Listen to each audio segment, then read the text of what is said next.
When I talk to my staff, I always talk about our role in elevating the profession, because the work that, truly, I don't believe that there is a more important, more noble profession than that of being a teacher. And so, I've chosen a career to support those that I think are the most important. It's from that profession that all of others come. And so, we are seeing just abysmal numbers of graduates who are choosing to go into the education profession. We're seeing teachers who are retiring early. They're looking for other jobs to do something else. And a lot of that comes from just the public perception. It comes from what we see from our state leaders, not prioritizing adequate school funding. Hello, everybody, and welcome to the Brighter Together podcast. My name is Janet Courtney, and my special guest today is Dr. Dana Bashara. Dana is a superintendent at Alamo Heights ISD, which is in San Antonio, Texas, which is not far from Corpus, where I am right now. Dana, thank you for being here today. It's a privilege to get to visit with you and share about the good things taking place in public schools. Awesome. So tell me what is happening in Alamo Heights right now. Yeah, so this year we're walking through an interesting time of challenge after we've come out of the 89th legislative session here in Texas. And so our schools have been advocating all across the state for adequate state funding. And, at this point, I don't know if we're 44th or 45th, as far as ranked, as far as dollars associated to students. And so I would just share that, we're walking through a year where we've cut $5 million from the budget. We've cut positions, we've cut programs, and it's a time, that we see increased student needs. We see needs for interventionists. We see increasing special education needs, but we're walking through that. And so I'm incredibly proud of the way that we stood up those budget cuts over the course of the entire year last year, involving many different voices in the decisions that needed to be made. We stood up a community advisory council, that helped us prioritize what's important to this community. And the community also involves the staff members in this district. And so lots of voices, were heard. So the process of articulating what was going to be cut for this year was well done. It was collaborative. It was inclusive. It was transparent. What's difficult is that we're walking through it right now, right? And so I've lost teaching assistants, lost cafeteria monitors. We've lost some programs that people are grieving that made us, set us apart. And so that's kind of overwhelming. But that's the reality of what we're walking through this year. And so alongside that, as superintendent, to me, is the priority of protecting the culture, right, through a time of challenge. And so I talk about the incredible importance in leadership about building relationships and being a people person, a people leader. It is really important to me that I protect our people, as we walk through a time of challenge, that I create what I call a learning organization, a flat organization. We kind of push back on bureaucracy. My folks have access to me when they need to have access to me. For me, it's about, growing and supporting and retaining high quality professionals. Yeah. And it's so hard, even though it's coming, it doesn't, the reality is the reality when you're in the middle of it, right? Yeah. And it's heartbreaking when you have to do these things, and if it feels like you just don't have any say, even because all of it comes from above, and you're there trying to make sure and leading in a way that takes care of your people as best you can, and they almost tie your hands behind your back. Yeah, and I would share too, Janet, that the teaching profession itself is under incredible scrutiny, right? When I talk to my staff, I always talk about our role in elevating the profession, because the work that, truly, I don't believe that there is a more important, more noble profession than that of being a teacher. And so, I've chosen a career to support those that I think are the most important. It's from that profession that all of others come. And so, we are seeing just abysmal numbers of graduates who are choosing to go into the education profession. We're seeing, teachers who are retiring early. They're looking for other jobs to do something else. And a lot of that Mm-hmm. comes from just the public perception. It comes from what we see from our state leaders, not prioritizing adequate school funding. It comes from uh, numerous legislative statutes that have come out of this session that are really um, questioning the professionalism and the judgment of educators in the profession. And so, it's to that end. It's to the end of just elevating the profession, making sure that my people know how cherished their work is. That kind of is my mission. Well, and it's the next generation. I mean, we are, as educators, bringing up the next generation, and public schools are the lion's share of all of that. And that's, it's heartbreaking to me that, that they just don't get it. And I see it, my biggest thing, I mean, you see it with legislators, I see it in social media, I see it on the news. Every time you turn around, someone is talking on the news about how our schools are failing, and how I even put a link out, a link on LinkedIn not long ago, just frustrated, absolutely frustrated with what they're, it was a common sense from Fox News. And I was like, are you kidding me right now? It's like you're lumping every single educator into one bucket and not looking at what is truly happening, because a couple of people did something really horrible, or the scores in that are all put into a bucket where others are not. It's mad. It really, really makes me crazy. It really does. And I don't want, I mean, that's why Brighter Together exists. We want to put out there, because there are so many people like yourself who love what they're doing. I have been a therapist for 31 years, and more than half of that time has been in education. And we're servants. We're servant leaders. That's what we do. We serve human beings. And what better thing is there to do than to serve human beings? So it's crazy. It's really Well, crazy. wholeheartedly agree. And I do. I feel like it's sacred work that takes place right in our classrooms. And so Mhm. um, Mhm. I'm very fortunate, Janet, to be in a community that's incredibly supportive of our educators. And so when you bring up social media, I would share our community here in Alamo Heights. It's a we're 9 square miles. Folks that graduate from this community, they want to come back and they want to raise their children here. Mm. I'm from Pennsylvania, but my husband is a graduate of Alamo Heights. And, early on in Nice. meeting him, he said this is where he would come back to raise his family. And I thought, okay, that's unique. Right.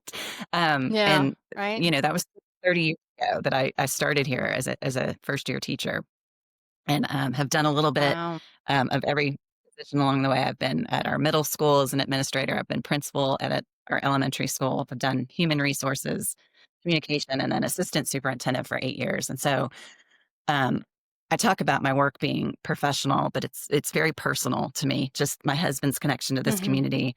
I have 4 children, that have gone through two graduated. I have a senior and I have a eighth grade son, and so it's both professional and personal. But again, going back to the fact that this community is incredibly supportive. If you would see our social media presence, I'm proud to say that they're champions of our teachers and champions of all of our employees. Our PTOs are incredibly engaged and involved. And, it was back during COVID that the original kind of role of the PTO here was to help with fundraising and, help fill in the deficits that we were facing with the lack.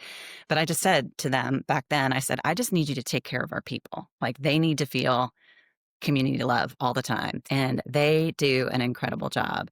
I also would share that my first year as superintendent, I worked with our board to launch a community based accountability system that really pushes against the state accountability system that's about one test on one day. And our Right. community returns to this district because we're so much more than a test score. And our kids, their Mhm. experience is drill and kill and test prep. We expect, we high expectations for student performance and growth. But alongside that, like we prioritize belonging and wellness in our classrooms. We prioritize character education.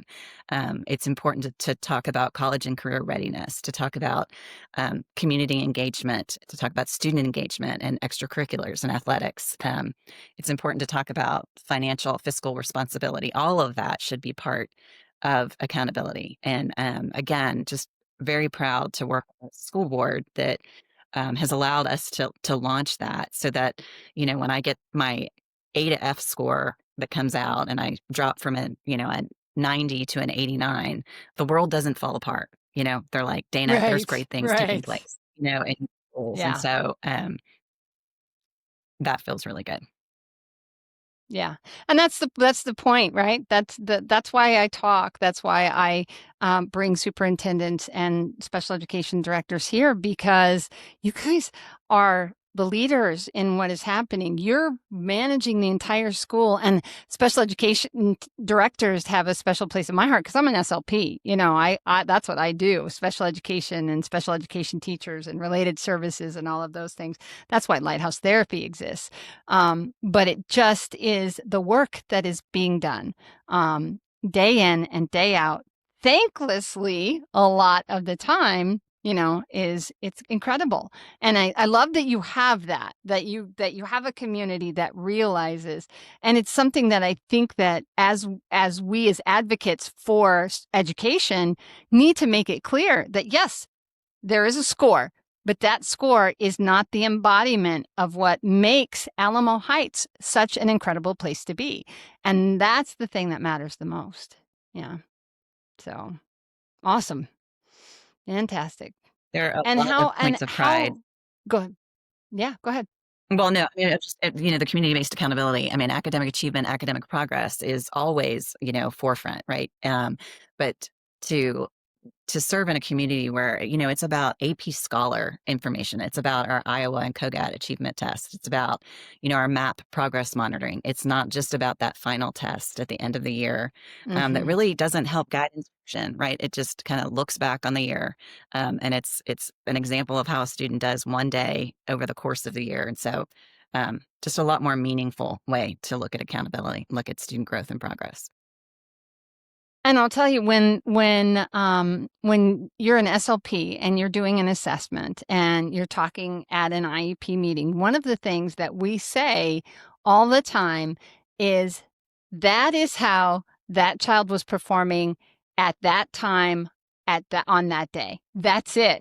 That's it. That doesn't necessarily, I mean, so if there are other things going on in their lives, if there are, they didn't get enough to eat that day, or they were up late, or pick a myriad of different things, that's who that child was that day. But that doesn't necessarily mean that that's the only thing that we're going to see as we work with that child. That IEP is a living, breathing document that we have that helps guide us. And it is a guide. That's what it is. It's a guide so that we can help that child get free, appropriate public education, right? And that's it. That's why I get so frustrated with one score, because it's like, who else do you know? What other profession do you know where one score is the be all end all of what you do? It's crazy. It's really crazy. And I'm getting on my soapbox. I agree So wholeheartedly. yeah, I know. So what kind of advice would you give to others that are in the profession that are just feeling a little bit more beat up, feeling like it doesn't matter what I do, nothing ever changes, that kind of that defeatist attitude? I don't see it a ton, but or maybe somebody that loves education and wants to do and be where you are.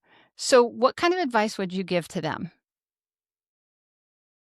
Sure. So, talking to the person that is in a low place, kind of in that defeatist place, it's reminding them of the importance of the calling to this work, and whatever position that is in your system, whether that's the beginning of the year, I ride the buses with our bus drivers, and I am just blown away by their heart for kids, about around their organization skills, to get kids where they need to be, their communication skills with the families that meet the students off the bus, every single role in our organization is incredibly important to accomplishing the mission of our work, right? And so it's acknowledging that and helping that person figure out, where they sit in the system and how their work contributes, to the bigger picture, I think is important. As far as talking to a leader who would like to sit in my seat someday, to me, there is no better investment than investing yourself in the people of your organization. And so just that both recruitment and retention piece of my role is incredibly important, even though, I'm not HR. I spend time every year in what are called stay interviews, not waiting until an exit interview when someone leaves.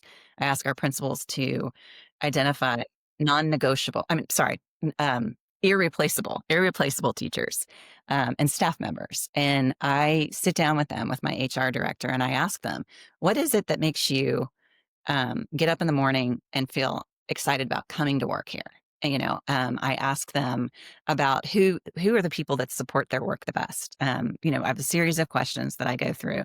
So first of all, for them to hear that they've been identified as an irreplaceable employee, it's emotional sometimes. For them to hear that, to hear Yeah, that for the sure. superintendent Mm-hmm.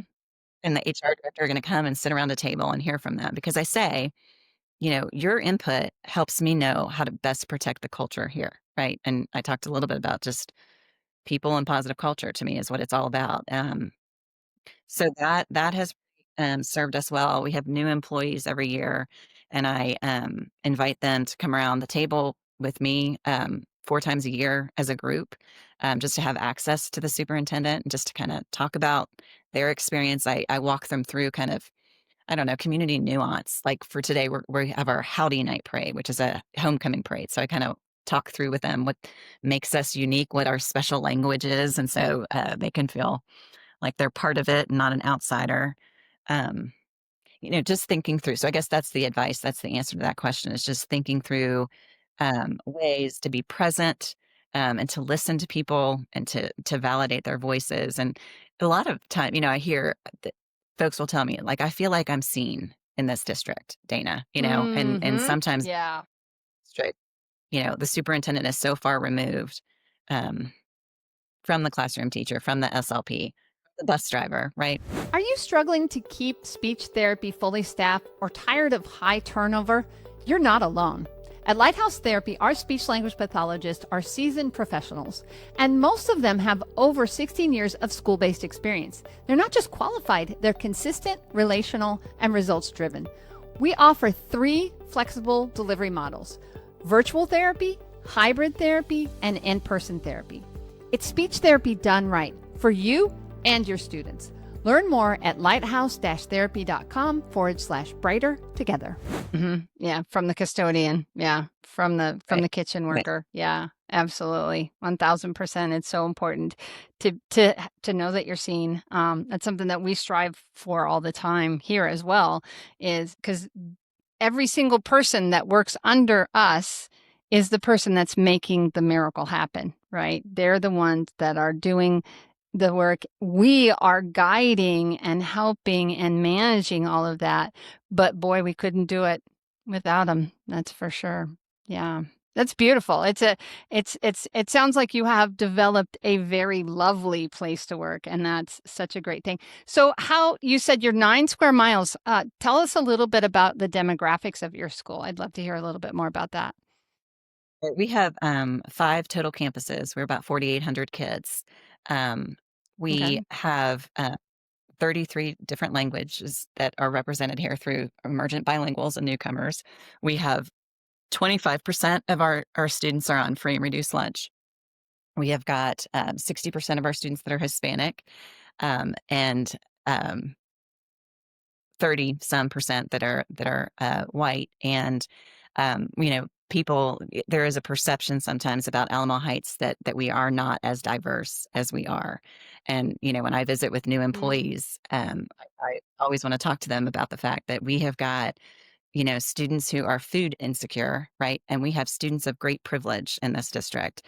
And the job of a teacher in the classroom is to ensure that everybody's needs are met. And there are needs within students of privilege, and there are needs within students who, are come to us low socioeconomic status. And so there's a real moral imperative around differentiated instruction, right? Assessing student needs and being responsive to personalizing instruction. I tell teachers a story that someone told me before, but you'll have kids in the classroom that have never been to the San Antonio Zoo.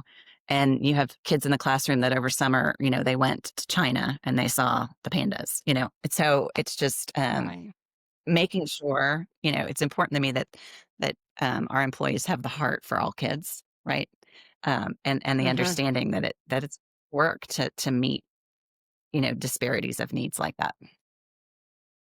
Yeah, yeah, and that's I'm glad I asked that question because, it's one of those things where it's like, yes, there's a perception, but you just dispelled it. You just dispelled it, Mm-hmm. and that's fantastic because it people need to hear and know that, every single child matters to you and us. Every single child that walks through the doors of your schools and all of those 5,000 kids, every single one of them matter. And that is the piece that I really love that we need to get out that, it doesn't matter what your background is. It doesn't matter. We want you to be fed. We want you to be safe. We want you to learn.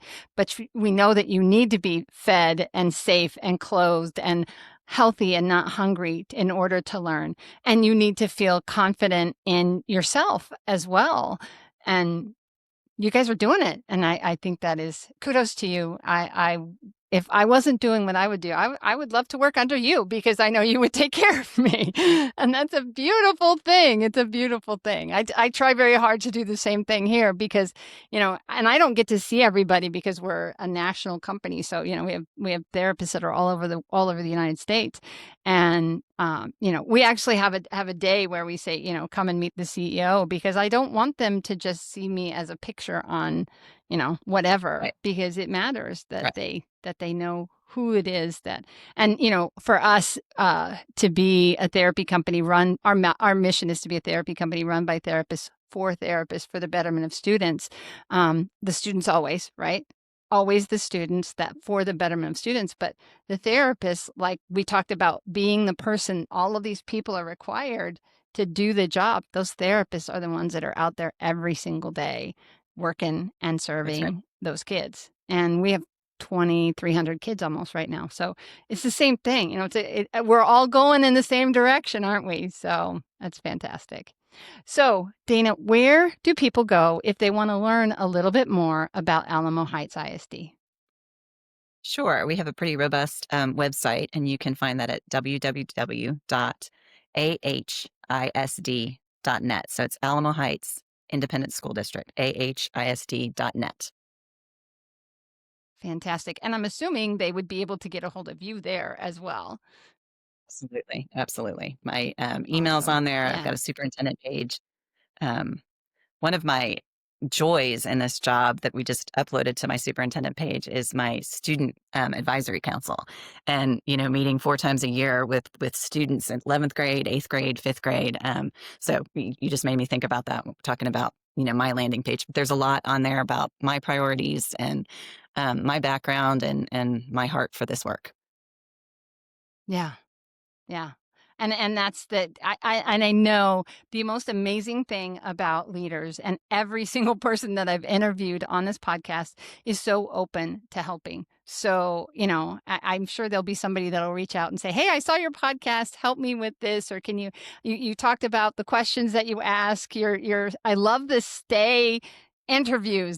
I know I'm not saying it exactly right, but that's really an amazing thing. Keeping people, you're valued, showing people that you're valued. And I'm sure there's somebody that's probably going to say, "Hey, I would love to see those questions that you have." It's really neat.